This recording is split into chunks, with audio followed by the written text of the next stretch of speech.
কি রান্না হয়েছে আজকে?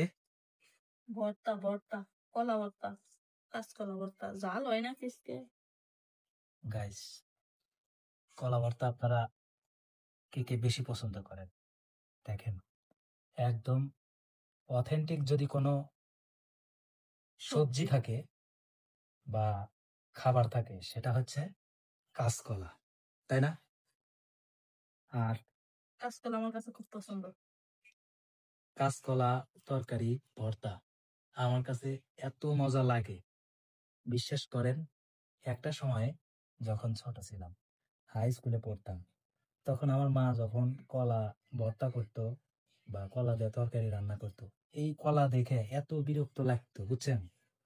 কলা এবং ডাউল, এই দুইটা জিনিস খুব বিরক্ত লাগতো। কিন্তু আমার কাছে এই কলা, পেঁপে, তারপরে হচ্ছে পটল পটল, সাজিনা, লাউ লাউ, এই সবজিগুলা এত পছন্দের হয়েছে। এবং ডাউল খুব পছন্দ করি। মানে কাঁচকলা দিয়ে তরকারি আর ভর্তা যেটাই করেন না কেন, দেখেন কালার কি, এটা খাইতে আমার কাছে অনেক মজা লাগে। আর আজকে আমাদের বাসায় সকালবেলা কলা ভর্তা করা হচ্ছে।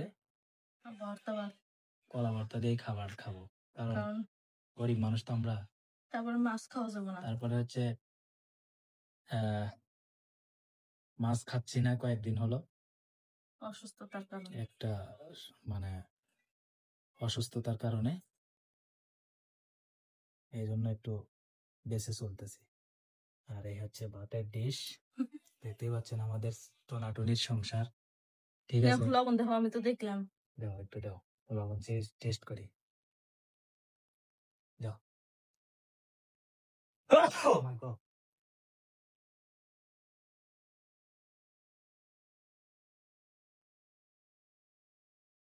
বেশি হয়েছে না কম হয়েছে? একটু লবণ দেওয়া লাগবে মনে হয়, ঝাল বেশি হয়েছে। দিলাম তো,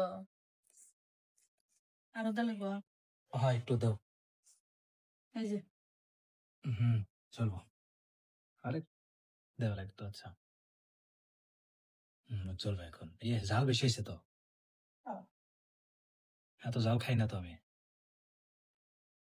আর গাইস, আমরা কাঁচামরিচ বেশিরভাগ সবসময় কাঁচামরিচ খাই, গুঁড়ামরিচ খাওয়া বাদ দিছি 7 বছর প্লাস।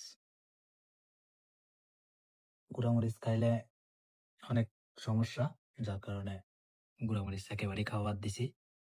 400 টাকা 500 টাকা কেজি যদি হয় কাঁচামরিচ, এটা ওই খাইতে হয়, বুঝছেন? তো যাই হোক, ভর্তা রেডি, তাই না? এখন খাবার খাবো। সবাই ভালো থাকেন, আল্লাহ হাফেজ।